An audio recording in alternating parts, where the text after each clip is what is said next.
Rumor has it. Call out a name, or you gossiping, or you chatty patty. I'm gossiping. This is the Rumor Report. I mean, I guess we on the Breakfast Club. This is where the tea spills, right? Right. Now, I don't know if you guys remember, there was a lady named Miss Cleo that was a tarot card reader that was huge, I would say, in the late 90s, early you 2000s. Guys? I was born in 1978. When you say you guys, who you talking to? We all remember Miss Cleo. Don't play with us. I'm just making sure. She was a tarot card reader, and let's play one of her commercials. The cards can reveal things that you will never see by yourself. Call me now for your free tarot reading. Call me now! I don't even really think she was Caribbean. I don't think she was Jamaican. Your accent is as bad as I think Sanaa Lathan's is going to be. Well, Sanaa Lathan is going to be playing Miss Cleo in a drama series called Miss Cleo, all right? She's also executive producing the project, which I think is dope because I think there's a Netflix documentary on it right now, but I just thought it was dope. Now, they said in 2002, the Federal Trade Commission charged the company's owners with deceiving advertising, billing, and collection practices. They said Miss Cleo was never indicted. The company worked and agreed on a settlement, I think, for $500 million in debt, paying the victims and also paying a $5 million fine. And Miss Cleo passed away in 2016. Yes, rest in peace to Miss Cleo. I mean, I'm making jokes when I say Sanaa Lathan accent is going to be bad, but that should be like kind of the whole point because wasn't her accent phony? Yes. Yeah. Call me now. That's good. I mean, that should be good. I think it'd be great. Because you don't know people's backstory, you know? And I know Miss Cleo made some bread. Yes. Now, also, Tiffany Haddish, she spoke out yesterday. She said she's currently 46 days sober. Good. I'm sharing this only because I think it's time for people to get up and do some work. I put in work. I work every day, all day. I'm allergic to something out here. Some of y'all is lazy bums. I already stopped. I ain't had nothing to drink. I've been drinking 46 days now. Which is great. Remember, she was arrested in November 24th of last year. So the fact that she's staying sober is amazing. Dropping a clue bomb for Tiffany Haddish. Absolutely. One day at a time. That's all you can do. And lastly, a lot went down in sports yesterday when it came to coaches. A lot of people retired. A lot of people left. Let's go to the news report.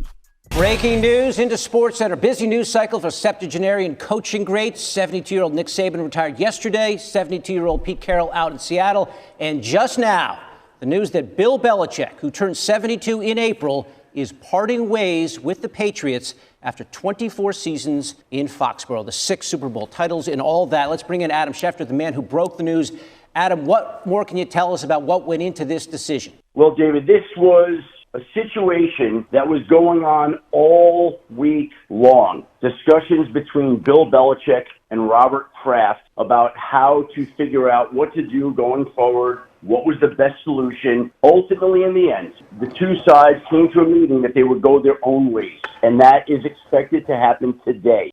I mean, the end of some eras. Nick Saban, Bill Belichick, Pete Carroll. He stepped down. Well, he took an advisory role. With the Seahawks. 14 seasons with the Seahawks as a coach, and now he's they say he's going upstairs, which is in the booth.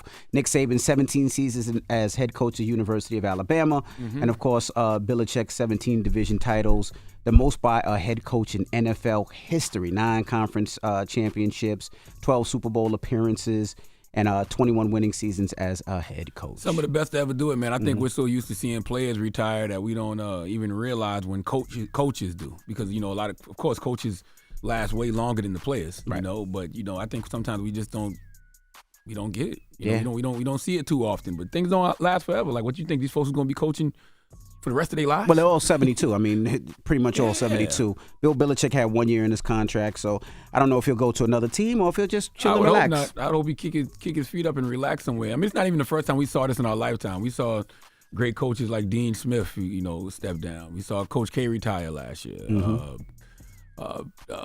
Phil Jackson, Bob Knight, right? Eddie Robinson, Bill Walsh, Tom Landry. We've seen it before. Yeah, a lot of them didn't leave the sport though. They just took other jobs and other roles where it was not as demanding. Shoot, I think most of the people I just named left. Yeah? For the most part. Yeah. I thought Phil Jackson still did something upstairs with the Lakers at one time. No? For the Knicks, I think. Oh, for the Knicks at one time. Yeah. He wasn't a coach. He just was upstairs. I mean, that's usually what happens. They either retire or pass away. Because it's hard to give it something away that you've been doing for so long that you still want some part of. You still want to be a part of it somehow, some way. So God bless the dead. God bless Pat Summitt. You know, like I said, you either pass away or you step down. Right. One day we're gonna see Greg Popovich step down. You know, one day we're gonna see the great Don Staley step down. It happens. Yep. All right. Well, that is your rumor report.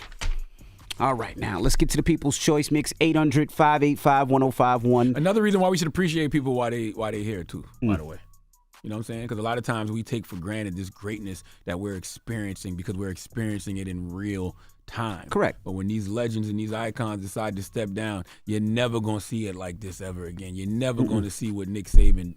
Probably not in our lifetime. You're never gonna see it again. You know, so appreciate these icons while they're still here. You're never gonna see what Bill Belichick did with the Patriots ever again. Probably, right. You know. Right. All right. Well, today is Mary J. Blige's birthday, so you know we're gonna start the mix up with some Mary. So let me know your favorite Mary joints. We'll get it on for you. We love you, Mary J. Blige. You have provided the soundtrack for our lives. That's right. And happy birthday again to the Queen, Mary J. Blige. Breakfast Club.